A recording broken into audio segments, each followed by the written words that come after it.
Good evening mga sir, no? So, overtime tayo dito ngayon sa Motorific Garage mga sir, no? So, si Bossing walk-in from Makati mga sir, no? Yun, no? Okay. So, dahil solve tayo ng full package natin dito sa Honda Click version 3 mga sir, no? Yan, no? Okay.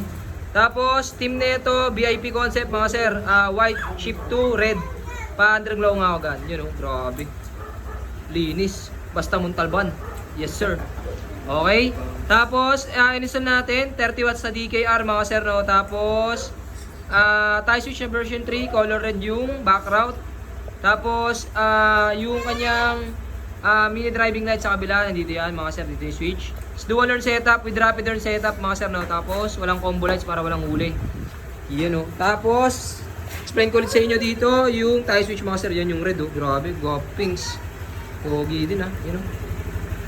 So, dito sa Motorific Garage mga sir, pwede nyo i-avail yan pa isa-isa. So, tawag dito, tie switch, yung switch na yan, tie switch yan. Yan. Tapos may backlight, pwedeng palitayin pwedeng patayin yung backlight mga sir, pati underglows kasama. Papatayin nga ako gan. Yan, okay. Stock na mga sir, oh. Pa-break ako. Yan, break lang. Yan, okay. Yun, oh. Yes, sir. So, dito mas sa kabila, function, passing light.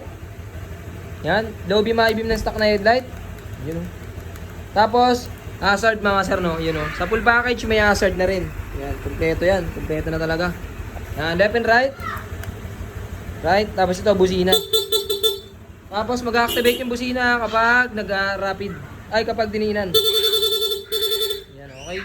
Nasa kabila naman, dito naman yung dual horn setup ni Bossing. Yan, pag naka-off, stop nga pre. Okay, pag naka-on, Kia. Okay, pag diniinan, rapid. Yun, okay. Nasa kabila naman mga sir, yung kanyang backlight ng kanyang underglow lights yan. Tapos yung underglow na rin kasama. Go, so. Sabihin lang ako. Okay, yes sir. Tapos, function sa mini driving light mga sir nandito. Pag nakagitna, low beam nga gan. Yan, okay. High beam. Yan, white and yellow. Tapos, yung passing light gumagana naman kapag naka-off, passing. Yan, okay. Kapag naka-low beam, may passing light mga sir. Yan, okay, yes sir. So, ito, starter pa rin to mga sir. No? Yan, okay. Pakita ko lang ulit sa inyo yung underglow lights. Yan, so sarap. Wala yang combo lights mga sir, no? So, pa low beam nga ako, pre. Yan, high beam.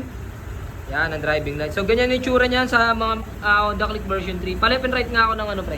Ng ano, yan, para malaman na hindi yan umano, hindi yan, ano. Pag ano mo nga, pre, tapos pababa mo. So, ayan, no? Pakikita nyo, so, laki pa ng allowance. Yes, sir. So, stainless na bracket yung gamit natin dyan, mga sir, no?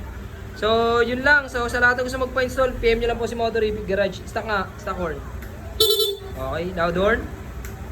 Okay, hazard nga pre. Ayan. Okay, PM nyo lang po si Motorific Garage. Chester Works, Regan Works, Motorific Garage Works. Yes sir.